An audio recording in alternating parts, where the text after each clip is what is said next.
그 우리나라 헌법 84조에 대통령은 내란 또는 외환의 죄를 범한 경우를 제외하고는 재직 중에 형사상의 소출을 받지 않는다 이렇게 돼 있어요. 그 우리나라 헌법을 만든 그 헌법학자들이 입헌자들이 생각하기를 대통령이 재직 중에 무슨 뭐 절도죄를 벌은 뭐 그다음에 뭐 사람을 때린다든가 폭행죄 뭐 이런 범죄를 저지를 수는 있겠는데 그래도 대통령이라고 하는 그 자리가 워낙 엄중하니까 그러니까 그때 그러한 범죄를 저질렀어도 대통령은 범죄를 저질렀어도 그 형사 처벌 받지 않는다가 아니라 재판받지 않는다, 소출을 받지 않는다, 기소되지 않는다 이런 내용이거든요. 예외가 되는 범죄는 딱 두 개인데 하나는 뭐냐 내란죄, 또 하나는 뭐냐 외환죄다. 그러니까 대통령은 예를 들어서 제가 대통령이라고 딱 쳤을 때, 딱 지나가다 보니까 이제 빵이 딱 맛있는 빵이 딱 보여요. 그래가지고 제 혈당 같은 거 생각하지 않고, 야, 저 빵 맛있는데 하면서 쓱 들어가가지고 훔쳐서 빵을 갖다가 와구자구자 씹어 먹어도 저는 기소되지가 않습니다. 대통령이니까 그런 의미거든요. 근데 예외적으로 두 개 범죄, 내란죄, 외환죄는 국가의 근본을 막 흔드는 범죄니까 이때는 대통령에 대해서도 기소해서 형사 처벌을 형사 재판을 받게 할 수 있다. 이게 헌법 84조의 그 규정인데 그런데 우리나라 헌법을 만든 사람들이 전혀 생각하지 못한 일이 있었어요. 그건 뭐냐면은 범죄를 저지른 사람이 범죄를 저지른 사람이 대통령으로 당선될 거는 전혀 예상을 못한 거예요. 그게 왜 그러냐? 두 가지 이유가 있는데 첫 번째, 범죄를 저지른 전과자 같은 경우에는 원칙적으로 피선거권이 인정되기가 힘들어요. 왜냐하면 특히 뭐 실형을 받거나 그럴 때에는 일정 정도 그 피선거권을 주지가 않거든요. 그러니까 그런 의미에서 대통령이 되지 않을 것이다. 그 다음에 두 번째는 더 중요한 건 뭐냐면은 범죄를 저질러서 전과가 있어도 그 전과로 인해서 피선거권이 박탈되는 경우가 제한되는 경우가 많이 있기 때문에 그런 사람은 대통령 후보로 나서지도 못할 것이다. 그다음 더 중요한 건 뭐냐면은 대통령 후보로 나왔는데 그런데 그 사람이 범죄를 저질렀다고 해서 기소가 돼서 재판을 받고 있단 말이에요. 그런 사람을 우리나라의 유권자들이 대한민국 사람들 얼마나 똑똑합니까? 우리나라에 한글 못 읽는 사람 있습니까? 대한민국 문맹률은요. 진짜 1%도 안 될 거예요. 세계에 이런 나라가 없어요. 우리나라 처음에는요. 일제시대 때는 대한민국 사람들은 문맹률이 굉장히 높았어요. 그래가지고 군대 가가지고 그때 한글 깨치고 뭐 그러지 않았습니까? 그러던 나라가 지금은 대한민국 사람의 99% 이상이 다 글을 읽고 자기 생각을 이야기할 수 있고 그다음 다 똑똑하잖아요. 이런 나라가 세상에 어디 있습니까? 이렇게 똑똑한 우리나라 유권자들이 범죄를 저지른 후보자가 그 사람이 대통령 후보로 나서는 것도 용납하지 않을 뿐더러 설령 그런 사람이 대통령 후보자가 된다고 한들 찍어주지도 않을 것이다. 그러니까 아예 그런 경우는 상정하지도 않은 거예요. 헌법 84조나 이런 거에서는 상정하지도 않은 거예요. 그런데 그다음에 사실은 그 뭐 예컨대 뭐 영국이나 뭐 유럽이나 이런 나라에 그다음에 노르웨이인가 뭐 스웨덴인가 어디 그 총리가 있었는데 국무총리가 있었는데 그 총리가 수상인 거죠. 프라임 미니스터. 그 총리가 여자였는데 뭐 그 법인카드로 뭐 애들 뭐 이렇게 기저귀값 뭐 초콜릿값 그걸 법인카드로 결제했다고 해가지고 그 나라에서는 그 여자 총리가 쫓겨났잖아요. 남자 총리도 아니고 여자 총리가 그다음에 그것도 뭐 초콜릿 뭐 기저귀 이런 것 정도 샀다고 해가지고 돈 몇 푼 되지도 않는 거 그런 게 상식적인 것인데 이렇게 범죄 혐의 받아가지고 정식 재판 받고 있는 사람에 대해서 우리나라 국민들이 대통령으로 뽑아주겠느냐 이런 생각을 우리나라 헌법을 1948년에 진짜 그 옛날 롱롱 타임 어고 진짜 우리나라 그 국민들의 한 7, 80%가 글도 제대로 못 읽고 제대로 교육도 못 받고 그러던 나라를 갖다가 처음 건국했을 때 그 건국했던 그 입헌자들도 그런 경우는 우리나라에는 있을 수 없다라고 생각을 해가지고 그 상상을 못했었던 건데 그런데 전혀 생각하지 못했던 일이 이번에 이제 우리나라에서 2025년에 선진국을 이제 바라보고 있다라고 하는, 그 다음에 실질적으로 뭐 우리나라 정도 되면 선진국 아닌가 싶은 그런 나라에 그 있는 거예요. 그러니까 이재명 대통령에 대해서는 재판이 5개나 진행이 되고 있는데, 그럼에도 불구하고 대통령이 당선됐는데, 그런데 그 5개 진행 중인 재판은 어떻게 돼야 되는 것인가? 그러면서 헌법 84조의 첫 번째 시도는 첫 번째 시도는 뭐냐면 법 해석론이에요. 다시 한번 84조 좀 띄워봐 주세요. 저기 소추라고 한 단어가 있지 않습니까? 형사상의 소추를 받지 않는다. 이 소추라고 한 개념을 확 넓힌 거예요. 그래서 소추는 기소뿐만 아니라 공소 유지까지도 포함이 된다. 그래서 기존에 그 후보자였을 때 재판받고 있었던 그 재판도 대통령이 당선되면 그러면은 그 재판도, 기존에 있었던 재판도 정지가 된다는 뜻이 소추를 받지 아니한다라는 뜻이다. 이렇게 지금 민주당 쪽에서는 주장을 하고 있는데, 이거는 그렇지가 않습니다. 첫 번째, 다른 걸 다 떠나서 소추란 말이 쓰이는 데가 어디 있습니까? 그게 우리 대통령 탄핵됐었잖아요. 윤석열 대통령 탄핵됐었잖아요. 탄핵을 시킨 걸 뭐라고 합니까? 그거를 탄핵 소추라고 하잖아요. 그러면 탄핵 재판을 하는 걸 탄핵 재판이라고 합니까? 그렇지 않습니다. 탄핵 심판이라고 한단 말이에요. 그런데 많이 그렇기 때문에 소추란 말은 기소란 말하고 똑같다는 이야기예요. 헌법상으로도. 왜냐하면 우리나라 헌법에 탄핵 소추란 말이 나오고 탄핵 심판이라고 하는 말이 나오는데, 이때 탄핵 소추라고 하는 말은 일반 형사 소송에 있어서는 기소라고 하는 말하고 100% 일치한 개념이니까. 그러니까 소추라고 하는 말은 그 기소라고 하는 말하고 그냥 왔다 갔다 하는 거의 똑같은 그 단어다. 이게 법학자들의 사실은 그 거의 일치된 그러한 의견이거든요. 그래가지고 일단은 다시 한번 정리하면 1번, 탄핵 소추라고 한 말은 탄핵 기소라고 한 말하고 똑같은 것이다. 그러니까 소추는 기소랑 똑같은 것이다. 이게 헌법이나 헌법재판소법의 규정에 명문으로 나와 있는 것이다. 이 첫 번째 근거고요.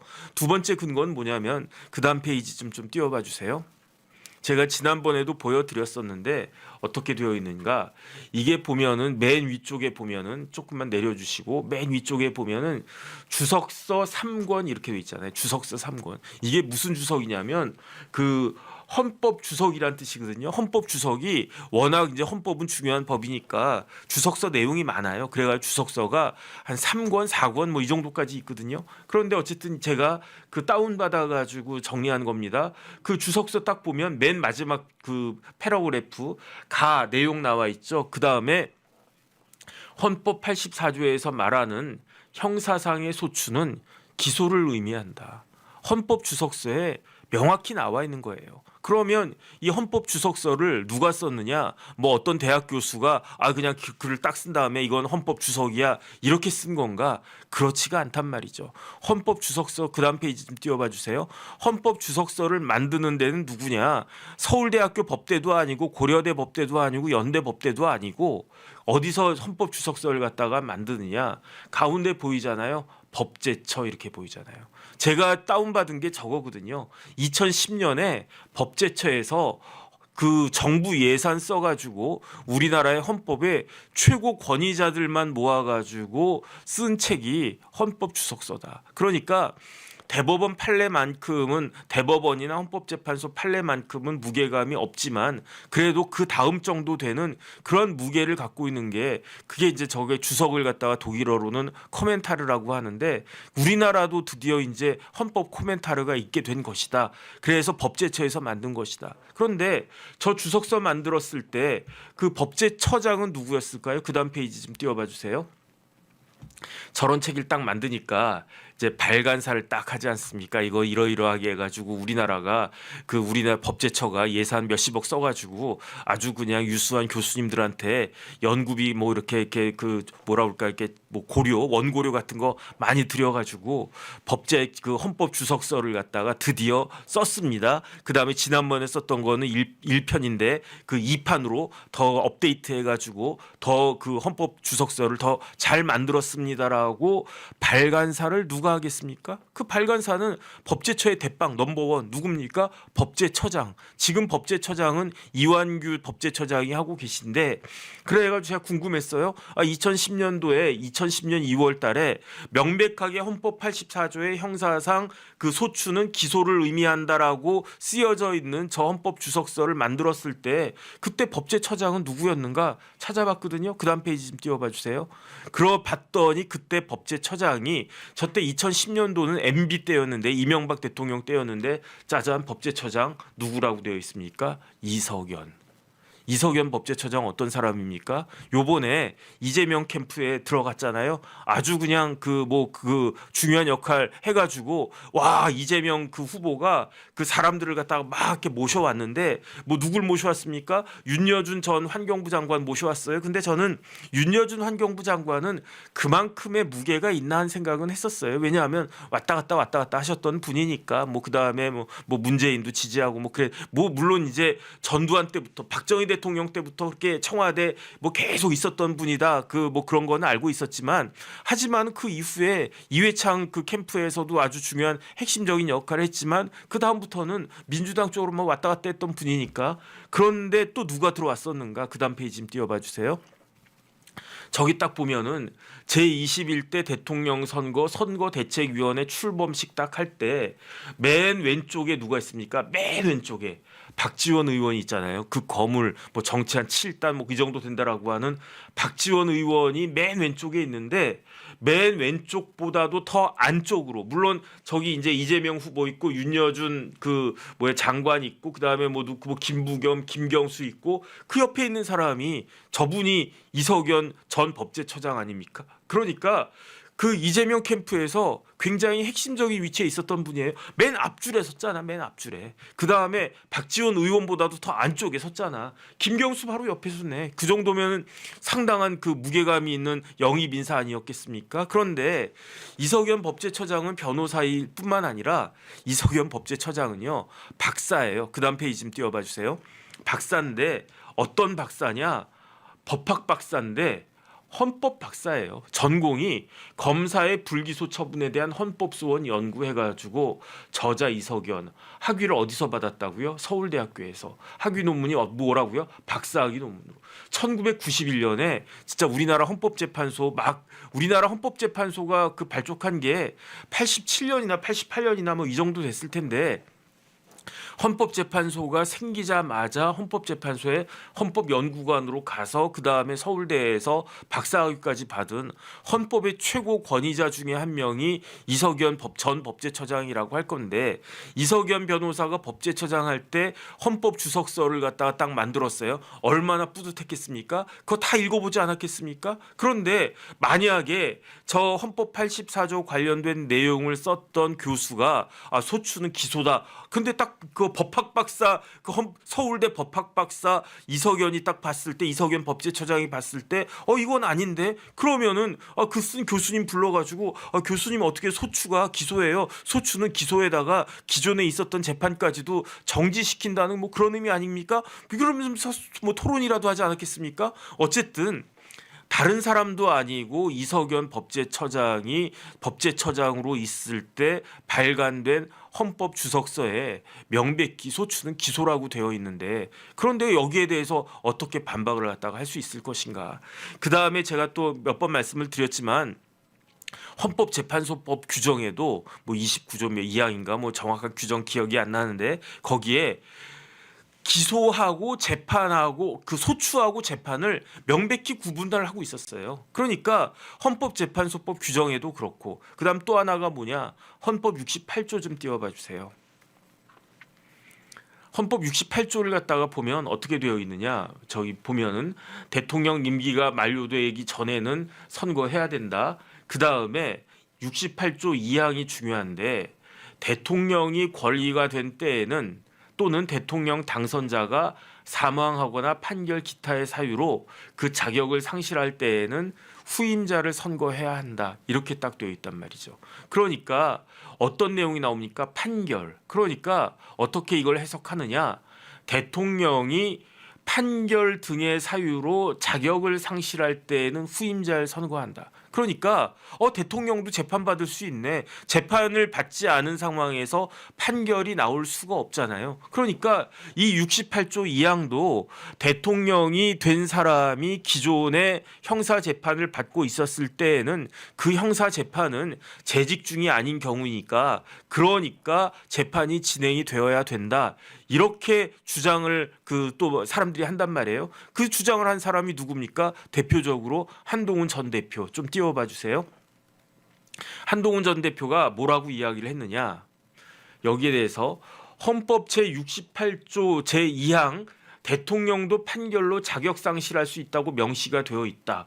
만약에 대통령이 돼서 재판이 중단되는 거라면 헌법 68조 문구를 설명할 수가 어렵다. 다시 한번 헌법 68조 2항을 보면 대통령 당선자가 판결로 자격을 상실할 때에는 그럴 때에는 어떻게 된다? 그 후임자 선거해야 된다. 그러니까 대통령이 판결로 자격을 상실할 수 있다. 이렇게 한동훈은 주장하는 거예요. 그러니까 여기에 대해서 반박하는 사람이 나왔어요. 그 반박하는 사람이 누구냐? 국회의원 박주민인데 박주민 의원이 뭐라고 이야기했느냐? 그것도 좀 띄워봐 주세요. 박주민 의원은 뭐라고 이야기했느냐? 아니다, 달아. 거기에 뭐라고 되어 있느냐? 대통령으로 되어 있냐? 아니다. 대통령 당선자라고 되어 있다. 대통령하고 대통령 당선자하고 똑같냐? 그 법무부 장관까지 했던 사람이 대통령하고 대통령 당선자도 뭐 구별을 못하냐? 이렇게 지금 비판을 갖다가 하는 거예요. 그 키웨스트 심 대표님 감사합니다. 그러니까 요 규정을 갖다 다시 한번 보겠습니다. 68조 좀 다시 한번 띄워봐 주세요. 박주민 의원이 이야기한 것처럼 대통령이 권위된 때 이렇게 돼 있어요. 정확히 그 68조 2항 다시 한번 보겠습니다.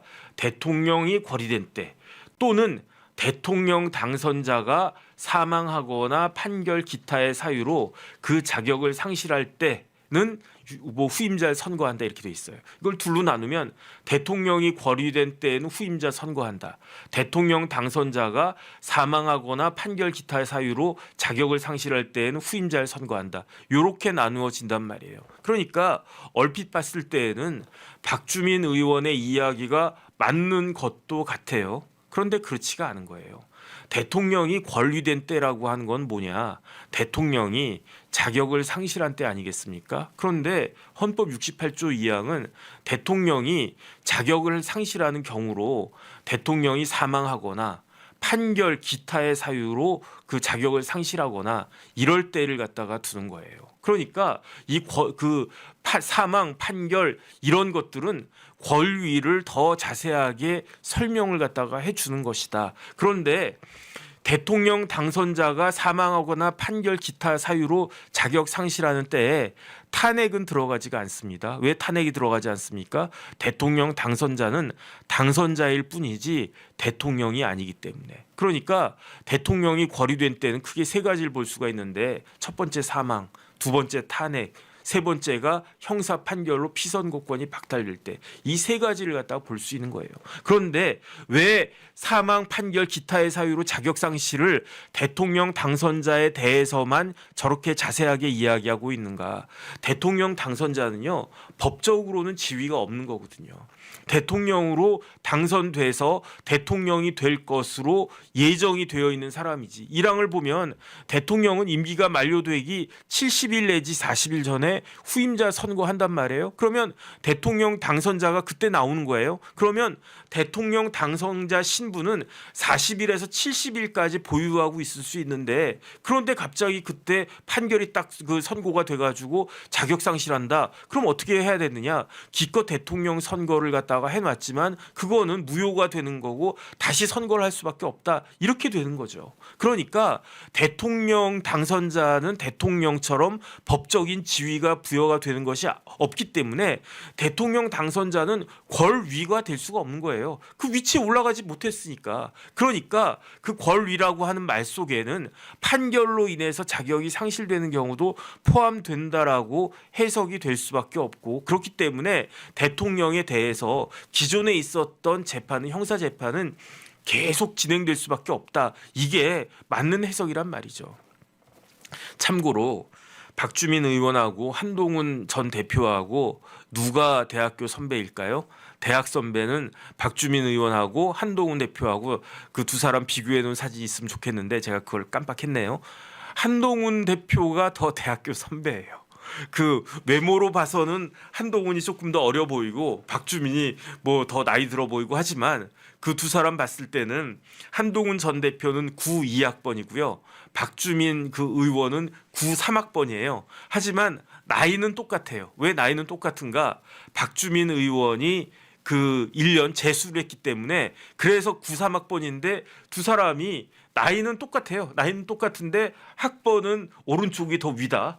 그 다음에 사법시험은 한동훈 그 전 대표가 훨씬 더 일찍 붙어가지고 뭐 한 5, 6년 정도 더 선배가 될 겁니다. 그런데 그러니까 박주민이 한동훈 보고 야 너 법무부 장관 했으면 다냐? 나보다 대학 1년 먼저 들어왔으면 다냐? 나보다 사법시험 일찍 붙었으면 다냐?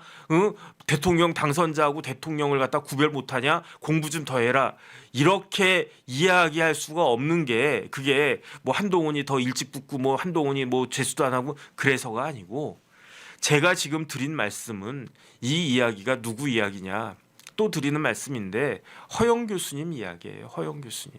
근데 뭐 누가 이야기했다 이걸 떠나가지고 상식적으로 대통령이 권리되거나 권리됐을 때 사망, 판결, 탄핵 이런 게 권리 사유라고 하는 거 아니겠습니까? 어느 게 더 상식적이고 더 합리적이겠는가? 이걸 갖다가 그 보면은 그 어떤 말이 더 맞는 말인가 그걸 갖다가 알 수 있을 것 같아요. 그 다음에 다시 좀 그 다음 페이지 좀 띄워봐 주세요.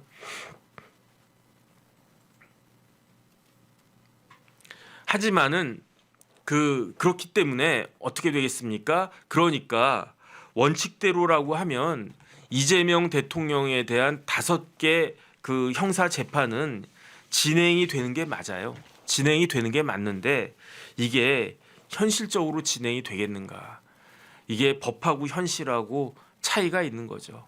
그다음에 그 뭐 노무현 대통령이 옛날에 그렇게 이야기했다고 그랬어요. 그 정치가 법 위에 있으면 안 된다. 맞는 말씀이긴 한데 그런데 그거는 그냥 듣기 좋은 이야기일 뿐이고 사실 현실은 법 위에 정치가 있는 겁니다. 왜 그러냐? 이게 두 가지인 건데 첫 번째는 법이라고 하는 건요. 제가 이제 법 가지고 먹고 산 지 벌써 뭐 한 20몇 년, 한 25년 막 그렇게 됐는데 법으로 먹고 산 지가 쭉 일을 갖다가 해보니까 법이란 게 무엇인가 이렇게 쭉 봤더니 이게 법이라고 하는 거는요. 일반적이고 추상적인 조문일 뿐이에요. 일반적이고 추상적인 규정일 뿐이다. 그렇다라고 하면 일반적이고 추상적인 거기 때문에 구멍이 숭숭숭 뚫려 있을 수밖에 없어요. 지금 우리나라 법이 전 세계 법도 마찬가지인데 뭐 AI 같은 거에 대해서 제대로 규제할 수 있습니까? 할 수가 없어요. 왜냐하면 모르니까. 법률가들은 모르니까. 그런데 AI로 인해 가지고 무슨 자율주행 자동차 자율주행으로 인해 가지고 이런저런 문제가 생기면 이 문제를 어떻게 풀어내야 되나 그걸 고민하는 사람들이 법학자들이거든요. 그러니까 법이라고 하는 거는 한계가 있을 수밖에 없다. 현실에 일정 정도는 뒤떨어져 있을 수밖에 없다. 그걸 갖다가 메꿔주는 게 뭐냐? 그걸 메꿔주는 게 그게 정치 아니겠습니까? 그러니까 제대로 된 나라는 이제 법도 그냥 제대로 쫙 만들어 놓고 그런데 그 법 가지고도 일 처리가 제대로 되지 않으면 그걸 합리적으로 뭐 이렇게 정치인들이 이렇게 잘 이렇게 조화롭게 이걸 갖다가 만들어 가지고 새로운 입법도 하고 기존에 있던 법도 개정하고 그래 가지고 하는 게 그게 이제 그 제대로 된 나라 아니겠습니까? 그러니까 법 위에 정치가 있을 수밖에 없는 거예요. 저는 그런 생각을 갖다가 합니다. 그러니까 잘 나가던 판사, 잘 나가던 검사들이 왜 이렇게 국회의원 한번 해보고 싶어 하나 보니까 한계가 있는 거거든. 그래서 내가 입법자 돼가지고 내가 법을 한번 바꿔보고 싶다 이런 생각을 할 수도 있겠다. 일단은 그런 생각이 드는 거고요. 그 다음에 법이라고 하는 거는요. 정치 앞에는 무력할 수밖에 없어요. 사법권이라고 하는 거는 입법권 앞에는 무력할 수밖에 없어요. 그래서 제가 옛날에 그 법대 교수할 때 논문을 쓰다가 어느 날 그걸 딱 깨달은 게 있었어요. 어떤 걸 깨달았느냐? 법 규정이 기존에 있었던 어떤 법이 있었는데 제가 전공으로 하던 어떤 법이 있었는데 그 법이 규정이 앞뒤가 모순이 됐어요. 논리적으로 맞지가 않아. 그런데 그거를 어떻게든 논리적으로 해석하려고 대법원에서 대법관님들하고 재판연구관들 그 머리 좋은 사람들이 머리 싸매고 어떻게든 논리를 만들어야지 해가지고 대법원 판례가 만들어진 적이 있었단 말이에요. 그런데 그거를 그 다음번에 국회에서 해당 조문을 싹 그 개정을 해버렸어요. 그럼 어떻게 되느냐? 그러면은 뭐 아무런 의미가 없어지는 거지. 그렇게 대법관들이 그 다음에 그냥 그 대법원 재판 연구관들이 머리 싸매면서 이게 맞는 말이냐 틀린 말이냐 막 토론하고 그러면서 어거지로 그냥 궤변이나마 논리를 만들어 가지고 이게 판례다라고 딱 내버려 놨는데, 근데 그 해당 조항을 그 국회에서 없애버리거나 그냥 뭐 수정해버리거나 그럼 그 판례는 의미가 없어져 버린다는 그런 이야기인 거죠.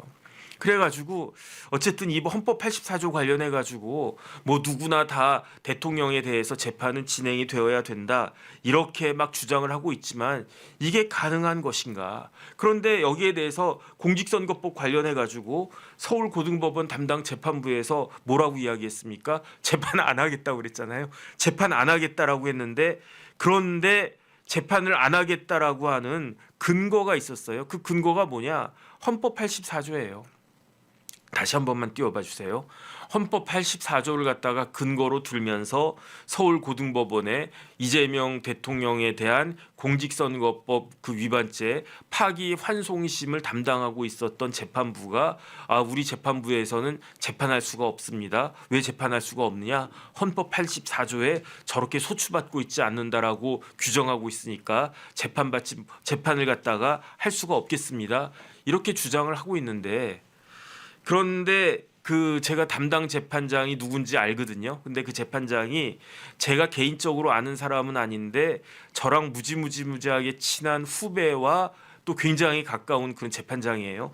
굉장히 유능하고 아주 그 법원 내에서 신망이 있는 그런 재판장인데, 부장판사인데, 고등법원 부장판사인데, 그 재판장이 저 헌법 84조 저는 처음에는 이상하다고 생각을 했어요. 왜냐하면 재판장은 소송 지휘권이 있으니까 재판을 하든 말든 연기하든 말든, 예컨대 아이씨 뭐 내가 휴가 가야 되겠어 그럼 재판 연기하겠다 그래도 되는 거거든요. 그러니까 그 담당 재판부가 소송 지휘권 발동해가지고 그 6월 초에 있었던 대선 직후에 있었던 그 재판을, 이재명 대통령에 대한 재판을 연기하겠다 그냥 그러면 되는데, 그런데 왜 여기에 대해서 헌법 84조를 왜 들었지?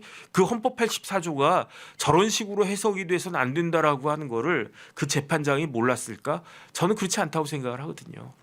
그러면은 왜 헌법 84조를 굳이 저렇게 들었는가? 제가 딱 드는 생각은 공직선거법 때문에 그런 것 같아요. 왜 그런가? 공직선거법에 어떻게 되어 있습니까?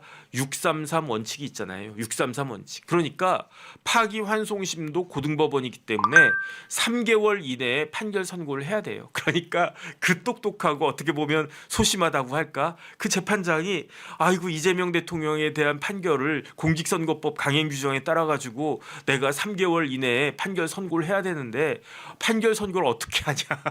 그렇다고 해서 대통령에 대해서 뭐 징역 1년을 갖다가 또 선고할 수도 없을 거고, 그러니까 이거 어떡하지 하다가 에라 모르겠다, 나도 잘못된 해석이라고 하는 걸 알지만 헌법 84조라도 내가 근거를 들어야 되겠다. 저는 그런 것 같아요. 제 개인적인 생각. 물론 이제 그분이 아니다 나는 헌법 84조가 소추안에 그 기존의 재판도 멈추는 걸로 나는 그렇게 뭐 확신하고 있어 뭐 이렇게 이야기할 수 있지만, 제가 봤을 때는 그런 것 같지가 않거든요. 그러니까 만약에 제가 재판장이었으면요, 그냥 뭐 대통령 되고 그랬으니까 그냥 그 다음에 또 그 재판 원래 변론 기일이, 공판 기일이 언제로 되어 있습니까? 이재명 대통령이 G7 출장 갔다가 온 다음 날인가 그렇단 말이에요. 그러니까 뭐 그런 것도 있고 하니까 그냥 재판 연기합니다라고 그러다가 그 사이에 3개월 이내에 그 형사소송법이 개정이 되면은 그럼 뭐 그거 개정에 따라서 더 이상 나 재판 못합니다 만세 부르면 되는 거고, 그 다음에 만약에 그때까지도 그 형사소송법 개정이 안 되고 3개월, 4개월, 5개월, 6개월 되면 뭐 쪽팔리긴 하지만 나도 뭐 강규태 마음을 나도 이해한다 그러면서 그냥 질질 끌 수밖에 없는 거지. 그런데 그 재판장은 그렇게 제가 봤을 때는 조금 소심한 면이 있는 것이 아닌가 그런 생각이 드는데, 그런데 제 개인적인 생각이지만 그 이 부장, 그 부장판사 이름이 이 씨입니다. 누구라고 말은 안 하겠습니다. 그 이 부장을 누가 욕할 수 있겠습니까? 지금 그 재판장이다라고 했을 때 아까 이제 제가 돌직구 딱 나갔을 때 서울고등법원 앞에서 권성동, 나경원 뭐 이런 분들이 막 그거 뭐 재판부를 규탄한다, 뭐 삼권 분리 망가졌다, 뭐 사법부의 죽음이다, 뭐 이런 식으로 막 그 항의를 갖다가 하던데 제가 물어보고 싶어요. 만약에 그분들이 그 다 권성동은 검사 출신이고 나경원 판사 출신이고 뭐 장동혁도 판사 출신이고 한동훈도 검사 출신이고 그렇지 않습니까? 그런 분들이 자기가 저 자리에 있으면은 판결 선고할 수 있을까요? 저 같으면 못할 것 같은데, 저 같으면 못할 것 같은데, 뭐 나경원 전 뭐 대표님 같은 경우에는 아 뭐 내가 뭐 그렇게 해가지고 난 선고할 거야, 뭐 이렇게 이야기할 수 있을지 모르지만 과연 그럴 수 있을까? 그걸 누가 기대할 수 있겠습니까? 더군다나 거기 계신 분들은 다 뭐 정치인들이잖아요. 뭐 김기현 전 대표도 뭐 판사 출신이고 그러니까 아 내가 이참에 한번 떠볼까? 그럴 마음이 있으면은 진짜 진행하겠지. 그러면서 개딸들한테 막 표적 같은 거 막 다 탄핵도 당하고 그러면 어떻게 됩니까? 뭐 제2의 윤석열 되는 거 아니겠습니까? 검찰총장 하면서 막 추미애 장관한테 징계도 받고 그러니까 와 막 그러면서 뜬 거 아니겠습니까? 그런 생각이 있는 사람이라면 모르겠는데 그렇지 않은 그냥 우리가 알고 있는 그냥 소심하고 공부 열심히 하고 기록 열심히 보고 그냥 눈 빠져라 그 판결문 쓰고 하는 그런 판사들이라고 하면 어떻게 하겠는가? 저거는 고양이 목에다가 쥐들이 모여가지고 고양이 목에다가 방울 달게 하는 거 아닌가? 저는 어쨌든 그런 생각이 들고요. 그렇기 때문에 저는 조희대 대법원장이 굉장히 아쉽다는 생각을 합니다. 조희대 대법원장이 파기환송을 하지 말았어야지. 파기환송을 하지 말고 제가 그냥 그 뭐라 그럴까 그런 마음에 이야기했던 게 차라리 이럴 것 같았으면 그냥 대법원에서 상고 기각으로 이걸 갖다가 덮어주고 그 다음에 이제 욕을 갖다가 대법원에서 먹든지 그 다음에 아니다 진짜 법대로 해야 되겠다 그럴 생각이었으면 파기 자판해가지고 그때 이걸 갖다가 날려버리든지 어정쩡하게 파기환송해가지고 그 무거운 짐을 14명의 그 대법관들도 대법원장 포함해서 14명의 우리나라 최고 대법관들도 감당하지 못하겠다라고 해가지고 그 고등법원에다가 슬쩍 밀어놨는데 고등법원 꼴랑 그 판사 3명이서 어떻게 그 짐을 갖다 감당하라고 하겠는가. 저는 그런 생각 들고요. 그 다음에 더 근본적으로는 이와 같은 상황을 누가 만들었는가. 이와 같은 상황을 전직 대통령이 만든 거잖아요. 전직 대통령이 이러한 상황을 갖다가 만들어 가지고 제가 다시 한번 그 상기를 시켜드리면 그 계엄 선포가 12월 3일이었단 말이에요. 그런데 계엄 선포보다 약 보름쯤 전에 11월 15일이니까 보름하고도 사흘 지난 다음이잖아요. 12월 3일이면 18일 됐네. 11월 15일에 뭐가 있었습니까? 이재명 당시 민주당 대표에 대해서 공직선거법 위반죄 1심 판결 나왔어요. 어떻게 나왔습니까? 징역 1년에 집행유예 2년 나왔어. 2년 나왔단 말이에요. 그러니까 윤석열 대통령이 계엄이 진짜로 나 필요하다 이렇게 생각을 했어도 1심 판결 나왔고 그 다음에 그 조희대 대법원장이 고등법원부터는 빨리빨리 좀 진행해라. 1심은 26개월 걸렸지만 고등법원은 3개월 내에 끝내라. 그 다음에 대법원에서도 3개월 내에 끝낼 거다. 이렇게 이야기를 하고 있었던 그런 상황이었으니까 그러니까 그 윤석열 대통령이 뭐 지금 민주당이 어쩌고 저쩌고 막 그렇게 그래서 계엄이 필요한 상황이다 뭐 그렇게 아무리 생각을 했어도 그 다음에 뭐 선거가 어쩌고 저쩌고 뭐 부정선거 어쩌고 저쩌고 그렇게 이야기했어도 2025년도에 선거가 있었습니까? 2025년도는요 선거가 없는 해였어요. 대한민국에 2024년에 총선이 있었고 2026년에 지방선거 있고 2027년에 그 대선이 있고 2028년에 또 총선이 있고 이런 스케줄인데 유일하게 선거가 없었던 해가 2025년 올해였단 말이에요. 그런데 무슨 부정선거를 갖다가 선관위를 지금 털어야 됩니까? 선거하기 뭐 직전이면 모르겠는데 선거를 갖다가 뭐 한 6개월이나 남겨놓고 있었으면 모르겠는데 결국은 이런 상황을 갖다가 다 만들어 놓고 그리고 난 다음에 어떻게 국회의원들이 국민의힘 국회의원들이 그 고등법원 앞에 가가지고 진짜 불쌍한 3명의 이런 표현 죄송합니다. 진짜 쥐새끼 같은 새끼 그 생쥐 같은 그러한 그 뭐야 판사들을 갖다가 어떻게 비난할 수가 있지? 저는 그거는 진짜로 말이 안 된다고 생각합니다.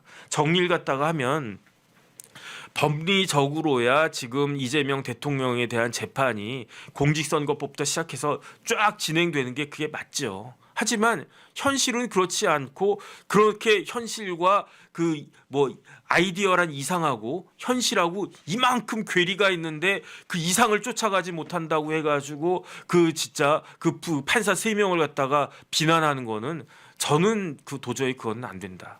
뭐 그 이야기가 안 된다. 저는 그런 생각이 듭니다. 그러니까 그 다음에 제가 봤을 때는요. 지금까지 제가 드린 말씀은 다 이론적인 말씀이에요. 그 다음에 이런 이야기를 뭐 저만 알겠습니까? 다른 사람들은 모르겠습니까? 뭐 박주민 의원이 모르겠습니까? 그러니까 어떤 후속 조치가 있을 것인가? 그 후속 조치는 그 형사소송법 개정될 겁니다.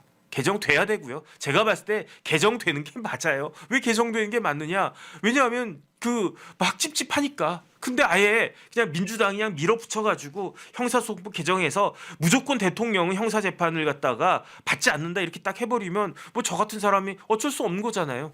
그 이론 위에 현실 법 규정이 있는 거니까. 그러니까 제가 봤을 때 그걸 갖다가 명백하게 하기 위해서라도 그 다음에 지금은 모르겠지만 예컨대 한 3년쯤 4년쯤 뒤에 대통령에 대한 이제 임기가 후반으로 다가가고 이제 레임덕 현상이 막 나타나기 시작하고 그럴 때 그 정지되어 있었던 뭐 5개 재판 중에 어떤 재판부가 갑자기 그 재판장이 정치의 뜻이 막 생겼어. 그래가지고 어떻게 합니까? 그때 지금부터는 그 피고인 이재명 대통령에 대한 그 형사 재판을 진행하겠습니다. 특히 그 사건이 공직선거법이야. 그럼 어떻게 되겠습니까? 그러면 의학하는 거지.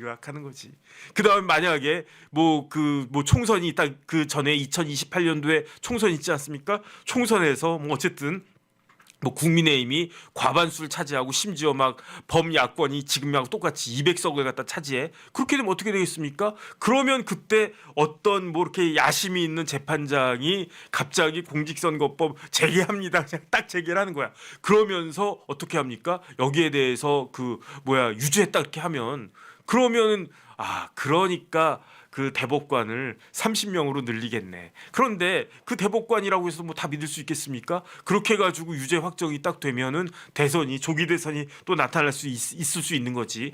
이런 리스크를 갖다가 알고 있기 때문에 제가 봤을 때 민주당에서는요 형사소송법 개정할 겁니다. 근데 중요한 건 뭐냐면 그렇게 해가지고 이재명 대통령에 대한 그 이재명 대통령이 그렇게 지긋지긋하게 생각했던 그 사법 리스크는 해소가 되는 겁니다. 이렇게 해가지고 참 어떻게 보면은 안타까운 일이라고 볼 수도 있는데 그런데 제가 다시 한번 생각을 해보니까 이재명 대통령에 대한 사법 리스크는 해소가 되는 건데 그 해소가 종국적으로 해소가 되는 것인가? 그건 또 아닌 것 같아요. 이거는 그런 식으로 해서 사법 리스크가 해소가 된다고 하더라도 이거는 잠정적인 것일 뿐이다. 종국적인 것은 될 수가 없다. 언제든지 부활할 수가 있다. 저는 그런 생각이 들고요. 첫 번째로 임기가 끝난 다음에는 뭐 당연히 다 시작될 수 있을 것 같고 뭐 그것과 관련해서 또 법을 갖다가 뭐 개정한다라고 하면 그때는 할 말이 없을 수 있을 것 같고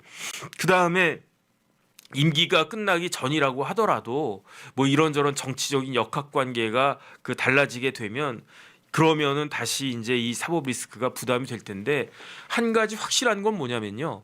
이재명 대통령에 대한 사법 리스크가 잠정적이나마 해소가 된 것처럼 보이지만 사법 리스크 말고 다른 리스크는 오히려 이재명 대통령의 발목을 잡을 것이다. 그건 뭐라고 생각하냐면요. 정치적인 리스크가 될 것이다 이 생각이 들어요. 그러니까 이재명 대통령이 이제 막강한 권력을 가지면서 이게 이제 국정을 시작을 했는데 그런데 우리 국민들은 기억하고 있거든요. 이재명 대통령에 대해서 사법 리스크가 5개나 있었다. 그게 다 무죄가 나온 게 아니고 심지어 공직선거법은 유죄가 확정됐는데 어쩔 수 없이 이게 중단된 것일 뿐이다. 그러면서 이재명 대통령이 잘하나 못하나 두고 보자. 이걸 갖다가 그런 마음을 가지고 있지 않나 저는 그런 생각을 갖다 하고요. 그다음에 요번에 이제 이재명 대통령이 얻은 득표가 한 49.4 몇 퍼센트 되지 않았습니까? 49.5%가 안 된 것 같은데 그 이야기는 뭐냐? 50.5%에 해당하는 우리나라 국민들은 이재명 대통령에 대해서 지지하지 않는다는 뜻 아니겠습니까? 그다음에 49.5%의 지지자들 중에서도 이재명 대통령이 뭐든지 다 해도 좋다. 옛날에 문재인 대통령 됐을 때 뭐라고 그랬습니까? 그때 지지율이 막 70%, 80% 넘게도 나왔었어요. 그러면서 그때 유행했던 말이 인이 하고 싶은 거 다 해 그러지 않았습니까? 그런데 지금은 아무리 뭐 민주당이 뭐 그렇게 한다고 해도 우리 국민들 사이에서 명의하고 싶은 거 다 해 이런 이야기는 안 나온단 말이에요. 그러니까 49.5%의 지지 중에서 상당 숫자는 뭐가 있는가? 윤석열 대통령에 대한 실망 내지 반감, 그 다음에 계엄에 대한 그 반감 이런 걸로 인해서 내가 도대체 국민의힘은 찍을 수가 없어, 내가 국민의힘 후보는 찍을 수 없어라고 해서 찍은 사람들이 최소한 한 15% 20%는 되지 않을까? 저는 그런 생각이 듭니다. 그래서 제 개인적인 생각은 그런 것들이 결국은 이재명 대통령 그 발목에 채워진 모래주머니 같은 역할을 하게 될 것이다. 이런 부분들을 잘 생각해가지고 그 너무 이제 그 국정을 갖다가 운영할 때 너무 그렇게 지나치게 막 칼을 휘두르거나 그러지 않았으면 좋겠다는 게 제 개인적인 바람이고, 어떻게 국정을 운영할 것인지에 대한 그 바로미터가 조만간 나올 겁니다. 그게 뭐냐면은 특검이거든요. 특검이 그 세계 특검 아니겠습니까? 그런데 검사가 60명, 40명, 20명이래. 특검에 이제 그 동원되는 검사가 120명이래요. 우리나라에 검사가 몇 명 있는지 아십니까? 제가 따져보니까 2271명인가 그래요. 그게 검사 정원법이라고 있어가지고 제가 어제 찾아가지고 적어놨는데 2271명인가? 2200까지는 맞아. 근데 70일까지는 정확하지 않은데 제 기억에는 2271명이에요. 그런데 우리나라의 검찰청에 100명 넘게 검사가 있는 검찰청은 딱 4개밖에 없어요. 그 검찰청이 서울중앙지검, 그다음에 수원지검, 인천지검, 그다음에 수원지검, 그다음에 서울남부지검, 요렇게 4개 검찰청만 100명이 넘어가지 나머지 검찰청은요 100명이 안 돼요. 다 몇십 명밖에 없단 말이죠. 뭐 심지어 뭐 대구지검, 부산지검 이런 데도요 검사가 100명이 안 돼요. 그런데 특검으로만 동원된 검사가 120명이래. 물론 이제 60명, 40명, 20명 그 특검이 다 다른 특검이긴 하지만 어쨌든 뭉뚱그려 가지고 120명 하면요. 저 특검은요. 우리나라에서 중앙지검 다음으로 큰 그 검찰청이 지금 3특검이 되는 겁니다. 그런데 이 내란 김건희 그다음에 또 그다음에 최상병 이런 특검이 어떤 식으로 그 진행하느냐, 거기에 이재명 정권의 앞으로 국정 운영에 대한 바로미터가 되지 않을까, 저는 개인적으로 그런 생각을 갖다 하고요. 그다음에 결국은 자기 마음대로 이렇게 칼을 휘두르다가는 그러다가는 그 끝이 좋은 적이 제가 봤을 때 한 번도 없었던 것 같아요. 그래서 어쨌든 이제 정권을 담당하게 됐으니까 겸손한 마음으로 정말로 그 국정을 잘 이끌어서 성공한 대통령이 되면 좋겠다는 게 제 개인적인 바람입니다.